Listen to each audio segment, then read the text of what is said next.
তাৰিখ পে তাৰিখ বলিউডৰ জনপ্ৰিয় অভিনেতা সানি দেওলৰ এটা বিখ্যাত ডায়লগ, এটা অতি জনপ্ৰিয় ডায়লগ। বলিউডৰ এখন super duper cinema, super duper hit movie দামিনীৰ এটা বিখ্যাত ডায়লগ। জনপ্ৰিয় অভিনেতা সানি দেওলৰ সেই বিখ্যাত ডায়লগটো বিভিন্ন ক্ষেত্ৰত মিম হিচাপে দেখি আহিছো বা মিম হিচাপে আজিও প্ৰচলিত। এই জুবিন গাৰ্গৰ ৰহস্য মৃত্যুৰ যে আজি চাৰ্জশ্বিট দাখিল কৰা হ'ল, সেই চাৰ্জশ্বিটৰ পিছত পৰৱৰ্তী সময়ছোৱা এতিয়া সমগ্ৰ বিষয়টো যেহেতু আদালতৰ মজিয়া পালেগৈ, সমগ্ৰ ন্যায় প্ৰক্ৰিয়াটোৱে আদালতমুখী হ'ল আৰু সেই ন্যায় প্ৰক্ৰিয়াটো আদালতৰ দ্বাৰস্থ হোৱাৰ লগে লগে এতিয়া সেই বিখ্যাত ডায়লগটো আজি আকৌ এবাৰ চৰ্চিত হৈছে যে তাৰিখ পে তাৰিখ। এই তাৰিখ পে তাৰিখৰ যিটো এটা আইন আদালতৰ এটা পৰিস্থিতি, সেই পৰিস্থিতি যাতে জুবিন গাৰ্গৰ ক্ষেত্ৰত নহওক তাৰ বাবে এই মুহূৰ্তত আশা কৰিছে খোদ অধিবক্তা সমাজে। নমস্কাৰ প্ৰিয় দৰ্শক, মই জয়ন্ত মাধৱ গোস্বামী আপোনাক স্বাগতম জনাইছো নিউজ 18 অসম নৰ্থ ইষ্টৰ ডিজিটেল লাইভলৈ। জুবিন গাৰ্গৰ ন্যায়ৰ ক্ষেত্ৰত কোনো পধ্যেই আপোচ কৰা নহ'ব, কোনো পধ্যেই জুবিন গাৰ্গৰ ন্যায়ৰ ক্ষেত্ৰত নহ'ব আপোচ। এই দাবী অধিবক্তা সমাজৰ, এই কঠোৰ দৃঢ়তা অধিবক্তা সমাজে সমগ্ৰ ন্যায় প্ৰক্ৰিয়াৰ ওপৰত, বিচাৰ প্ৰক্ৰিয়াৰ ওপৰত, ন্যায়ালয়ৰ যি বিচাৰ প্ৰক্ৰিয়া, সেই বিচাৰ প্ৰক্ৰিয়াৰ ওপৰত দৃষ্টি ৰখাৰ সিদ্ধান্ত গ্ৰহণ কৰিছে। একে সময়তে যিসকল অভিযুক্ত আছে, সেই অভিযুক্তসকলে অধিবক্তাৰ সহায় কেনেদৰে লাভ কৰিব বা অধিবক্তাৰ সহায় লাভ কৰাটো যে তেওঁলোকৰো এটা সাংবিধানিক অধিকাৰ, সেই কথাখিনিও আজি উল্লেখ কৰিলে এগৰাকী অধিবক্তাই। তেওঁ হৈছে অপূৰ্ব শৰ্মা। বাৰ কাউন্সিলৰ সাধাৰণ সম্পাদক অপূৰ্ব শৰ্মাই আজি চাৰ্জশ্বিট দাখিল কৰাৰ এই দিনটোত কেইবাটাও তাৎপৰ্যপূৰ্ণ মন্তব্য কৰিছে। জুবিন গাৰ্গ কোনো সাধাৰণ মানুহ নহয়, কোনো সাধাৰণ সত্তা নহয়। ঈশ্বৰীয় সত্তা জুবিন গাৰ্গ, ঈশ্বৰ পুত্ৰ জুবিন গাৰ্গ। জুবিন গাৰ্গে অসমীয়া সমাজ জীৱন, অসমীয়া জাতীয় জীৱনৰ প্ৰতি যিখিনি বৰঙণি আগবঢ়ালে, অসমীয়া জাতিক যেনেদৰে তেওঁৰ সৃষ্টিৰাজিৰে সমৃদ্ধ কৰি ৰাখিল, আৰু সেইগৰাকী শিল্পী জুবিন গাৰ্গৰ এনেকুৱা এটা পৰিস্থিতিত এখন বহিৰাষ্ট্ৰত মৃত্যু ঘটিব, তাকো কাৰোবাৰ ষড়যন্ত্ৰৰ বলি হৈ, হত্যাৰ বলি হ'ল জুবিন গাৰ্গ। এনেধৰণৰ বিভিন্ন চৰ্চা, বিভিন্ন ধৰণৰ প্ৰসংগ, যি নেকি সকলোখিনি তথ্য আজি 3500 পৃষ্ঠাৰ চাৰ্জশ্বিটৰ পাতে পাতে উন্মোচিত হৈছে, চাৰ্জশ্বিটৰ পাতে পাতে লিপিবদ্ধ হৈছে। আৰু এই প্ৰসংগত আজি প্ৰতিক্ৰিয়া প্ৰকাশ কৰিলে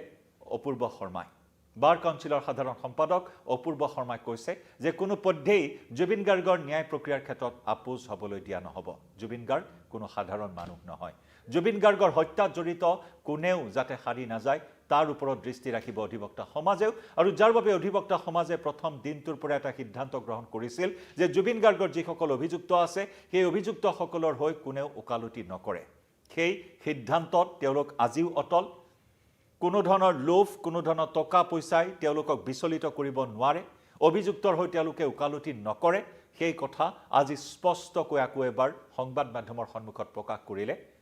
অপূৰ্ব শৰ্মাই।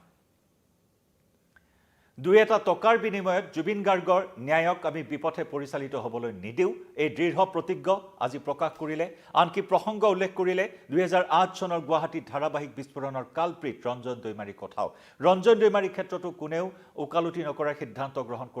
গ্ৰহণ কৰিছিল যদিও পৰৱৰ্তী সময়ত তাত কিবা ভুল হৈ যোৱাৰ কথাও আজি স্বীকাৰ কৰিলে অপূৰ্ব শৰ্মাই। কিন্তু সেই ভুলৰ পুনৰাবৃত্তি জুবিন গাৰ্গৰ ক্ষেত্ৰত নহয়। যদিও বা অভিযুক্তই আইনী সাহায্য লাভ কৰাটো তেওঁলোকৰ সাংবিধানিক অধিকাৰ, সেই মৰ্মে তেওঁলোকে নিশ্চয় সুবিধা লাভ কৰিব, নিশ্চয় তেওঁলোকৰ অধিবক্তা থাকিব। কিন্তু কোন সেই অধিবক্তা, সেই কথা অৱশ্যে তেওঁ আজি প্ৰকাশ কৰা নাই। কিন্তু অধিবক্তা যে থাকিব সেয়া খাটাং, কাৰণ এটা প্ৰক্ৰিয়া, কাৰণ এটা আনুষ্ঠানিকতা, কাৰণ এটা সাংবিধানিক অধিকাৰ, আৰু চৰকাৰী পক্ষই আইনী সাহায্য প্ৰদান কৰাৰ ক্ষেত্ৰত অধিবক্তাৰ ব্যৱস্থা কৰিব বা অধিবক্তা নিযুক্তি দিব, সেই কথাও আজি তেওঁ প্ৰকাশ কৰিছে। কিন্তু তৎসত্ত্বেও তেওঁ কৈছে যাতে কোনো ধৰণৰ সুৰুঙা নাথাকে, কোনো ধৰণৰ যাতে এটা ছিদ্ৰ নাথাকে ন্যায় প্ৰক্ৰিয়াৰ ক্ষেত্ৰত, তাৰ ওপৰত কিন্তু তেওঁলোক সদায় সচেতন হৈ থাকিব, সচেষ্ট হৈ থাকিব, সতৰ্ক দৃষ্টি ৰাখিব। এইখিনি কথা তেওঁ আজি প্ৰকাশ কৰিছে আৰু বাৰে বাৰে কৈছে যে কোনো পধ্যে আপোচ কৰা নহ'ব। দুই এটা টকা পইচাৰ বিনিময়ত আমি জুবিন গাৰ্গৰ দৰে এগৰাকী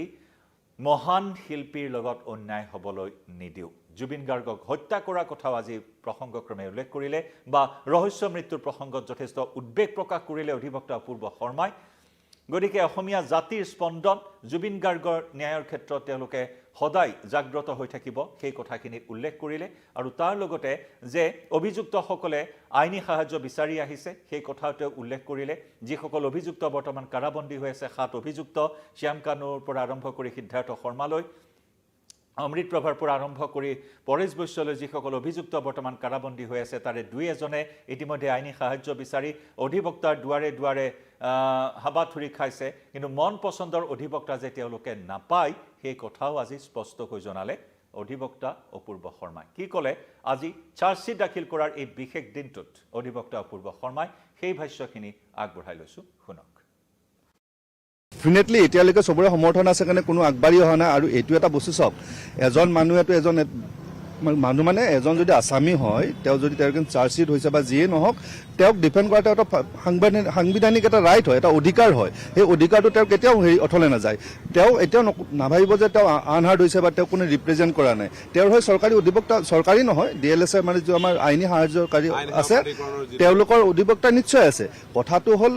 পৰহি আহিছিলে মহন্তৰ মানে সহধৰ্মিনী আহিছিলে কৈছিলে আমাৰ যিটো সদৌ অসম উকিল সন্থা বা গুৱাহাটী উকিল সন্থাৰ যিটো আমাৰ এটা স্থিতি আছে আমি তেওঁৰ হৈ নোযোৱাৰ যিটো আমি আহ্বান জনাইছো সেইটো তেওঁলোকে কৈছে আপুনি উঠাই লওক আমি এটা কথাই কৈছো যে তেওঁলোকে এখন ৰিটেন আনিছে এইটো এটা তেওঁলোকৰ প্ৰেক্টিছ হ'ব পাৰে এইটো কিন্তু ভালকৈ চাব কাৰণ সৰু সৰু কথা পিছত বহুত ডাঙৰ কথা হৈ যায় লিখিত আনিছে যে আমাৰ এই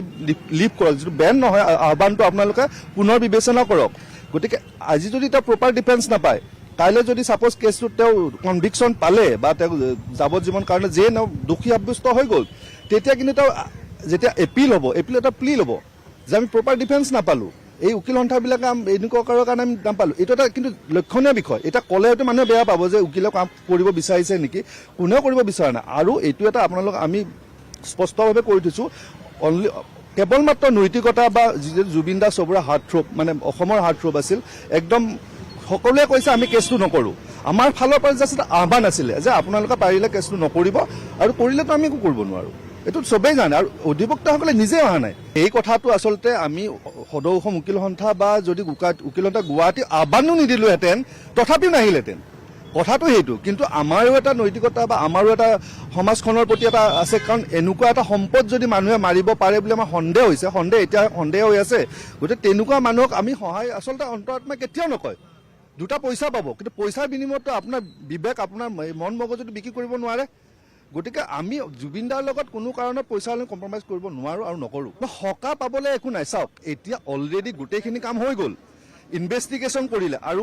আমি জনামতে গোটেই ইনভেষ্টিগেশ্যনখিনি বৰ ধুনীয়াকৈ হৈছে ইনভেষ্টিগেশ্যনখিনি যিকেইজন ইনভেষ্টিগেটিং অফিচাৰ আছে গোটেইকেইটা মই জনাত APS অফিচাৰ বা ভাল ভাল ৰেংকৰ অফিচাৰ গতিকে চৰকাৰে হয়তো কোনো কাৰণত তাত সুৰুঙা ৰাখিব বিচৰা নাই যিটো চৰকাৰৰ যিটো আমি দেখিছোঁ তেওঁলোকৰ নিশ্চয় তাত আছে ইচ্ছা এটা আছে যে শাস্তিটো দিওঁ গতিকে সেই ক্ষেত্ৰত সুৰুঙা থাকিব নালাগে কিন্তু যদি সুৰুঙা আছে সুৰুঙা থাকি গ'ল সেইকাৰণে মই প্ৰথম কৈছিলোঁ মোৰ ফেচবুক পোষ্ট এটা চাব আপুনি যদি পাৰে তাত মই লিখিছিলোঁ যে CIDৰ ওপৰত আমাৰ আস্থা আছে অসম পুলিচৰ ওপৰত আস্থা আছে কিন্তু কথাটো হ'ল যিহেতু এটা নতুন ঘটনা অসমত CIDৰ কাৰণে অসম পুলিচৰ কাৰণে যে বহি ৰাষ্ট্ৰ এখনত গোটেই ঘটনাটো হৈছে গতিকে সেই ঘটনাটো তদন্ত কৰিবৰ কাৰণে আমাৰ ইমান অভিজ্ঞতা নাই মই কৈছিলোঁ যে CBIৰ দ্বাৰা তদন্ত কৰাওক একো বাধা নাই কাৰণ আপোনাৰ যেতিয়া ঘৰত কাৰোবাৰ বেমাৰ হয় আপুনি গুৱাহাটীত দেখাব নে পইচা পাতি থাকিলে দিল্লীলৈ নিব ভাল উচ্চ চিকিৎসাৰ কাৰণে নিশ্চয় দিল্লীত নিব গতিকে আমাৰ এটা CID আছে কিন্তু আমি CBIক কিয় লৈ নগ'লোঁ CBIক দিওঁ CBI দিলে এটলিষ্ট তাত আমাতকৈ বেছি ইয়াতকৈ বেছি ভাল হ'লহেঁতেন সুপ্ৰিম কোৰ্টৰ ভাল ক্ৰিমিনেল জাষ্টিচ লয়াৰ্ছ আছে আমাৰ হাইকোৰ্টৰ লয়াৰ্ছ আছে ভাল ক্ৰিমিনেল লয়াৰ্ছ আছে তেওঁলোকৰ লগত লৈ কৰক তেতিয়া সেই তদন্ত যিবিলাক লোভল থাকে যিবিলাক সুৰুঙাত আমি ধৰি লৈ আসামী এটা উলিয়াই লৈ যাব পাৰোঁ সেই সুৰুঙাবিলাক মাৰা গ'লহেঁতেন কিন্তু সেই বস্তুটো নকৰিলে গতিকে মই আই এম নট চিয়'ৰ ডেট তাত সুৰুঙা আছে কিন্তু সুৰুঙা থাকি যাব পাৰে আৰু যদি সুৰুঙা থাকি যায় সেই সুৰুঙাত কিন্তু ওলাই যাব অপূৰ্ব শৰ্মাৰ ভাষ্য আপোনালোকে শুনিলে কিমান তত্ত্বগধুৰ কিছু তেওঁ কথা প্ৰকাশ কৰিছে গতিকে জুবিন গাৰ্গৰ ন্যায়ৰ ক্ষেত্ৰত কোনো পধ্যে অন্যায় হ'ব নোৱাৰে ন্যায় পাবই লাগিব আজি কিয় কাইলৈ ভিতৰতে জুবিন গাৰ্গক ন্যায় লাগে প্ৰয়োজন হ'লে আৰু চৰকাৰৰ সদিচ্ছাৰ ওপৰতো তেওঁ গুৰুত্বপূৰ্ণ মন্তব্য কৰিছে যদি চৰকাৰৰ সদিচ্ছা থাকে তেতিয়াহ'লে 2 মাহৰ ভিতৰত এই প্ৰক্ৰিয়া সমাপন কৰিব পৰা যায় যদিওবা এটা দীঘলীয়া প্ৰক্ৰিয়া কাৰণ 300 লোকৰ সাক্ষ্য গ্ৰহণ কৰা হৈছে তাক ক্ৰছ চেক কৰি চোৱা হ'ব যেতিয়া শুনানি প্ৰক্ৰিয়া চলিব ক্ৰছ চেক কৰা সেইসকল যিসকলে সাক্ষ্য প্ৰদান কৰিছে বা যিসকল অভিযুক্ত আছে সেইসকলক সমন জাৰি কৰা আদালতলৈ মাতি পঠিওৱা এটা দীঘলীয়া প্ৰক্ৰিয়া চাব গ'লে গতিকে এই 300 লোকৰ সাক্ষ্য গ্ৰহণ সেই সাক্ষ্যৰ লগত আদালতত কি তথ্য প্ৰদান কৰে সেইবোৰ মিলাই চোৱা গতিকে এই দীঘলীয়া প্ৰক্ৰিয়া কিন্তু যদি সদিচ্ছা আছে তেতিয়াহ'লে এই প্ৰক্ৰিয়া সোনকালে সমাপন কৰিব পৰা যাব তাৰ বাবে ফাষ্ট ট্ৰেক বিচাৰ প্ৰক্ৰিয়া হওক ফাষ্ট ট্ৰেক আদালতৰ জৰিয়তে 2 মাহতে এই প্ৰক্ৰিয়া সম্পন্ন কৰিব পৰা যায় আৰু যিসকল সন্দেহৰ আৱৰ্তত আছে এই সমগ্ৰ ষড়যন্ত্ৰ জুবিন গাৰ্গৰ ৰহস্য মৃত্যুত বা মুখ্যমন্ত্ৰী কোৱাৰ দৰে জুবিন গাৰ্গৰ হত্যাত সেইসকল অভিযুক্ত অতি শীঘ্ৰে দোষী সাব্যস্ত হওক আৰু ৰাইজে বিচৰা ধৰণেৰে শাস্তি প্ৰদান কৰক আদালতে কাৰণ জুবিন গাৰ্গ এয়া কোনো সাধাৰণ ব্যক্তি নহয় এয়া কোনো সাধাৰণ সত্তা নহয় জুবিন গাৰ্গ যাক নেকি ঈশ্বৰ পুত্ৰ বুলি আজি অসমবাসী ৰাইজে অভিহিত কৰিছে গতিকে অসমবাসী ৰাইজক সমৃদ্ধ কৰা অসমীয়াৰ প্ৰাণস্পন্দন হৃদয়ৰ স্পন্দন যি নেকি অসমীয়া সংগীতৰ পোহৰৰ বাট অসমীয়া জাতিৰ বিপদৰ সময়ৰ এষাৰি সাহসৰ মাতেই হৈছে জুবিন গাৰ্গ গতিকে সেই জুবিন গাৰ্গে ন্যায় পাবই লাগিব আপোচ কৰা নহ'ব দৃষ্টি ৰাখিব অধিবক্তা সমাজেও সমগ্ৰ ন্যায় প্ৰক্ৰিয়াৰ ওপৰত কিভাবে প্ৰিয় দৰ্শক #justice4Jubin গাৰ্গৰ জোৱাৰ কিন্তু আজিৰ দিনটোতো অব্যাহত আছে ছ'চিয়েল মিডিয়াত এই যাত্ৰা অব্যাহত থাকিব অসমবাসী ৰাইজৰ কাৰণ এটুকুৰা ঘাঁ এই ঘাঁ তেতিয়াহে শুকাব যেতিয়া জুবিন গাৰ্গে ন্যায় লাভ কৰিব ধন্যবাদ